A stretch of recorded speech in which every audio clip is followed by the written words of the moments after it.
Hi friends, इस video में हम श्रीराम फाइनेंस लिमिटेड के बारे में डिस्कस करेंगे। उसका Q4 का रिजल्ट डिस्कशन करेंगे। उसके साथ इसका जो कॉन कॉल हुआ है उस कॉन कॉल का डिटेल्स भी इस वीडियो में हम डिस्कस करेंगे। उसके साथ इसका जो MFUG ग्रुप के साथ एक जो स्टेक लिया है, MFUG ग्रुप ने जो स्टेक लिया है उसके बारे में भी इस वीडियो में हम डिस्कस करेंगे। तो चलिए वीडियो को स्टार्ट करते हैं। पहले इसका बिजनेस मॉडल आप देखेंगे। तो अगर आप देखेंगे जो श्रीराम फाइनेंस मेनली जो व्हीकल फाइनेंसिंग का काम करते हैं, ये नया वाला व्हीकल भी फाइनेंस करते हैं। ये वो कमर्शियल हो सकता है, वो पैसेंजर हो सकता है, फिर ये लोग यूज्ड व्हीकल को भी ये लोग अपना रिफाइनेंस करते हैं। तो ये इसका जो मेन सेगमेंट है, अगर आप देखेंगे तो ऑलमोस्ट 70% इसका रेवेन्यू उस कमर्शियल और पैसेंजर व्हीकल और यूज्ड कार व्हीकल से इसका रेवेन्यू आन होता है। उसके बाद ये लोग MSME लोन प्रोवाइड करते, पर्सनल लोन प्रोवाइड करते, फार्म इक्विपमेंट लोन, फिर कंस्ट्रक्शन इक्विपमेंट, गोल्ड लोन, इस तरह का प्रोडक्ट भी ये लोग सेल करते हैं। लेकिन इसका बिजनेस का जो मेन थीम है वो है इसका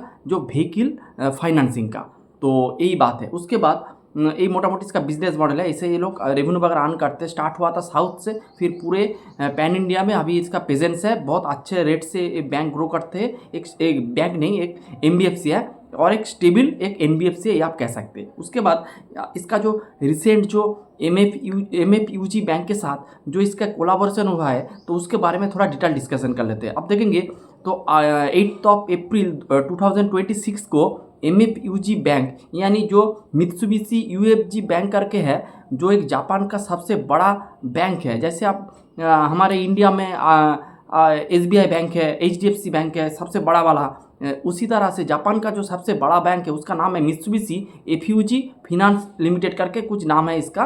तो इस बैंक ने जो श्रीराम फाइनेंस का 20% स्टेक को एक्वायर किया है, यानी स्टेक लिया है इस बैंक का, इस NBFC का।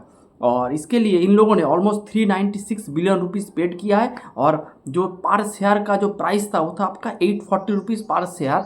इसके भाव से इन लोगों ने ऑलमोस्ट 20% स्टेक एक्वायर किया है। तो ये मेरे हिसाब से ये बहुत ही एक अच्छा और पॉजिटिव एक स्टेप है इस NBFC के लिए। क्योंकि अब देखेंगे आप, अगर आपका बिजनेस अच्छा नहीं होगा तो कोई भी बाहर का कोई बैंक या फिर कोई भी इंस्टीट्यूशन, फाइनेंशियल इंस्टीट्यूशन বা कोई बंदे आपके बिजनेस के ऊपर इन्वेस्ट नहीं करेगा।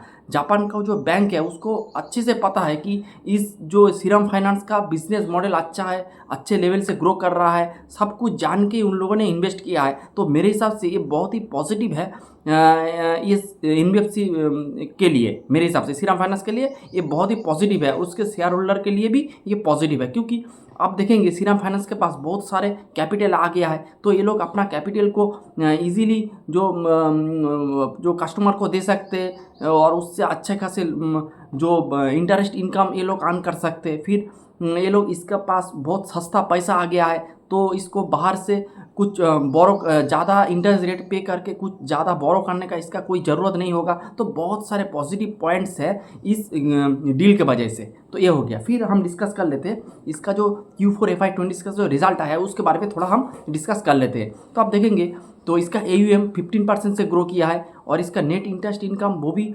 16% से ग्रो किया है और इसका पैट 40% से ग्रो किया है। तो इसका ऑपरेटिंग लेवरेज अच्छे से मिला है और इसका GNP NNP का नंबर आप देखेंगे तो मोटा मोटी स्टेबल ही है। फिर आप देखेंगे इसका जो नीम है, तो नीम भी इसका मोटा मोटी इसका जो नीम है वो भी आप देखेंगे बहुत मोटा मोटी इम्प्रूव हुआ है। 8.25 था वो बढ़ के हो गया 8.61%। तो बहुत ही अच्छा है। और अगर आप देखेंगे इसका प्रोविज़न का नंबर, तो प्रोविज़न का नंबर देखेंगे वो मोटा मोटी स्टेबल है FY25 वर्सेस FY26। और अगर आप Q4 ऑफ FY25 और Q4 ऑफ FY26 के साथ कंपेयर करेंगे तो इसका जो प्रोविज़न डाउन हुआ है, तो यानी इसका क्रेडिट कॉस्ट इम्प्रूव हुआ है। तो अगर कोई भी फिनेंशियल इंस्टीट्यूशन के लिए अगर आप देखेंगे उसका अगर प्रोविज़न कम हो रहा है यानी क्रेडिट कॉस्ट कम हो रहा है, तो आप देखेंगे वो इंस्टीट्यूशन को अच्छे खासे पैट का ग्रोथ मिलेगा। और यही हो रहा है श्रीराम फाइनेंस के साथ। उसका जितना रेट से AUM ग्रो कर रहा है उससे तेज से, उससे अच्छे रेट से उसका पैट ग्रो कर रहा है, जो कि बहुत ही अच्छा है। फिर इसका ROE देखेंगे वो भी इम्प्रूव हुआ है। 2.87 था, बढ़ के हो गया 3.63%। ROE देखेंगे 15.59 था, वो बढ़ के हो चुका है 19.13 ईयर ऑन ईयर बेसिस में। और अगर आप ROE year on year basis में यानी कि 25 वर्सेस 26 देखेंगे, वहाँ पे भी ROE का नंबर बढ़ा है और ROE का नंबर भी बढ़ा है, जो कि बहुत ही अच्छा है।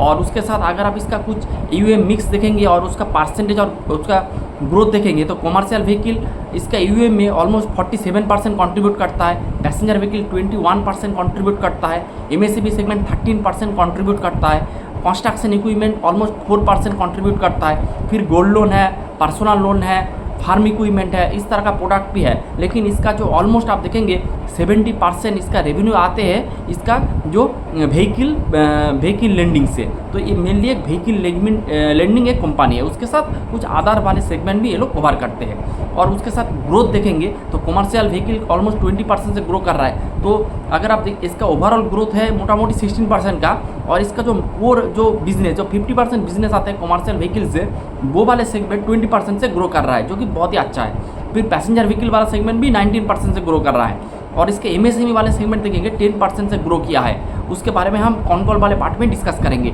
और कंस्ट्रक्शन इक्विपमेंट देखेंगे -25% से डिग्रो किया है, यानी कि उसका जो commercial vehicle, passenger vehicle, gold loan, personal loan बहुत अच्छे कर रहा है, लेकिन उसके MSME, construction finance, farming equipment, इस तरह का जो प्रोडक्ट है वो थोड़ा स्लो डाउन में है, थोड़ा ढीला हो गया है, ये आप देख सकते हैं। उसके साथ अगर आप एसेट क्वालिटी के बारे में भी डिस्कस करेंगे तो इसका कमर्शियल व्हीकल का एसेट क्वालिटी इंप्रूव हुआ है, पैसेंजर व्हीकल का एसेट क्वालिटी इंप्रूव हुआ है, लेकिन MSME सेगमेंट का जिसका कंट्रीब्यूशन है ऑलमोस्ट 13%, उसका आप देखेंगे एसेट क्वालिटी डाउन हुआ है। कंस्ट्रक्शन इक्विपमेंट का जो एसेट क्वालिटी है वो भी डिक्रीज हुआ है, लेकिन गोल्ड वाले सेगमेंट का देखेंगे जो एसेट क्वालिटी है वो इम्प्रूव हुआ है। तो ये मोटा मोटी अभी ये आप देख सकते हैं। उसके बाद हम इसका थोड़ा कॉल के बारे में थोड़ा बहुत हम डिस्कस कर लेते हैं। पहले इसका लोन बुक ग्रोथ का जो मैनेजमेंट गाइडेंस दिया है उसके बारे में डिस्कस करेंगे। तो मैनेजमेंट ने गाइड नॉर्मली ये 15% का ग्रोथ करता है, लेकिन आप देखेंगे मैनेजमेंट ने 18% का जो AUM ग्रोथ का गाइडेंस दिया है फॉर FY 27 के लिए।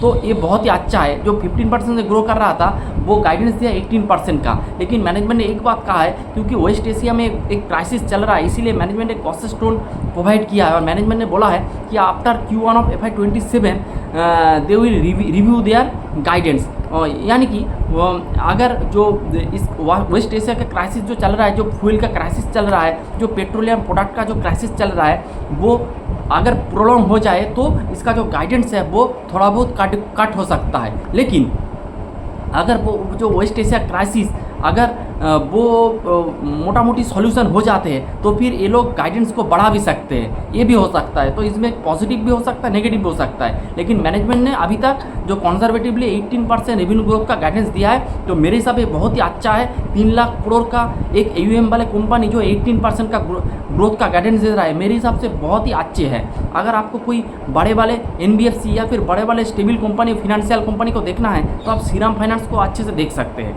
फिर आप देखेंगे इसका MSME सेगमेंट के, तो पहले MSME सेगमेंट का ग्रोथ का गाइडेंस था ये लोग 20% से ग्रो करेंगे, लेकिन आप मैनेजमेंट ने इस MSME सेगमेंट में क्योंकि इसका एसेट क्वालिटी डाउन हो रहा है, इसीलिए मैनेजमेंट ने ग्रोथ को थोड़ा घटा दिया है, ग्रोथ के ऊपर थोड़ा ब्रेक लगा दिया है। इसीलिए आप देखेंगे MSME सेगमेंट का अभी उन लोगों ने 13 to 15% ग्रोथ का गाइडेंस दिया है, लेकिन जो अगले वाले क्वार्टर में मैनेजमेंट ने कहा था कि MSME सेगमेंट 20% से ग्रो करेंगे।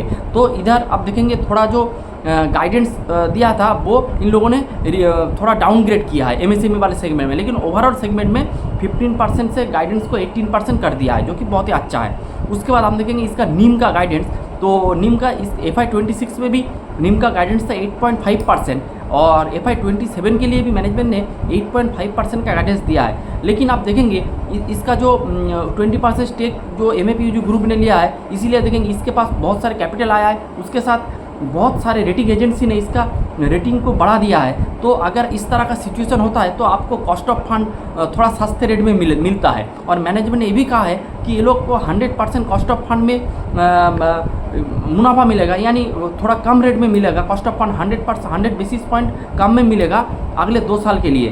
तो इसका कॉस्ट ऑफ फंड रिड्यूस हो रहा है, लेकिन ये लोग नीम को नहीं बढ़ाया है। इसका मेन रीज़न मैनेजमेंट ने जो कहा है, तो मैनेजमेंट ने कहा है कि हम लोग जो बेनिफिट होगा वो अपना कस्टमर को पास ऑन कर देंगे।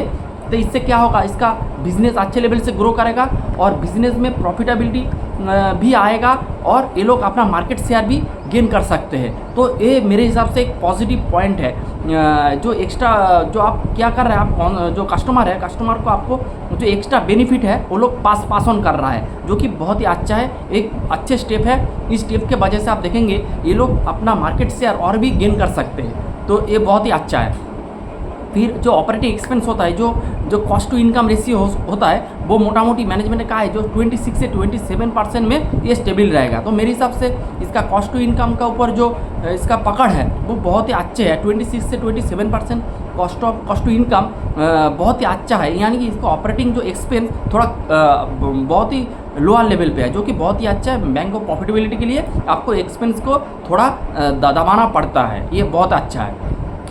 फिर अगर आप देखेंगे जो मैनेजमेंट ने जो कॉशियस जो टोन किया है 2-3 बातों के ऊपर, तो एक है वेस्ट एशिया क्राइसिस। तो मैनेजमेंट ने कहा है कि वेस्ट एशिया क्राइसिस के वजह से जो पेट्रोलियम प्रोडक्ट और आपका जो फ्यूल है तो उसका प्राइस अभी बढ़ गया है। तो आप देखेंगे जो 70-80 में ट्रेड हो रहा था अभी 100 में हो चुका है। तो इसका जो इफेक्ट तो इसका जो इफेक्ट जो व्हीकल सेगमेंट में आ सकता है, तो इस वाले सेगमेंट में मैनेजमेंट ने थोड़ा कॉशियस टोन दिखाया है। उसके साथ मैनेजमेंट ने ये भी कहा है कि उसका जो फार्म इक्विपमेंट वाला जो सेगमेंट है, जो ट्रैक्टर और जो इस तरह का जो ये लोग जो लोन वाला प्रोवाइड करते हैं, उस सेगमेंट में मैनेजमेंट ने कहा है क्योंकि इस साल का जो मानसून वो थोड़ा सॉफ्ट हो सकता है, थोड़ा वीक हो सकता है, इसीलिए जो फार्म इक्विपमेंट वाला सेगमेंट है वो थोड़ा ढीला है।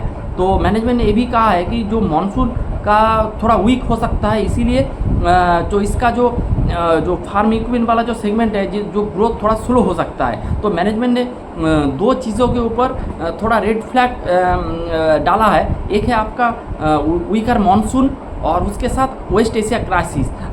तो देखते हैं कैसे क्या होता है। तो आप देखेंगे सभी जो मैनेजमेंट ने, हर एक कंपनी का जो मैनेजमेंट वेस्ट एशिया क्राइसिस के ऊपर कॉशियस है। हर एक मैनेजमेंट ने कहा है अभी तक का कोई प्रॉब्लम वगैरह कोई नहीं है, लेकिन फ्यूचर में अगर ये वाला जो वेस्ट एशिया क्राइसिस अगर प्रॉब्लम हो जाए, बहुत दिन से चल जाए ये युद्ध, तो ये बिज़नेस के ऊपर इफेक्ट कर सकता है। मेनली जो आपका जो फ्यूल के ऊपर डिपेंडेंट है, फिर जो छोटे छोटे एमएसएमई जो बिज़नेस है उसके ऊपर इफेक्ट आ सकता है।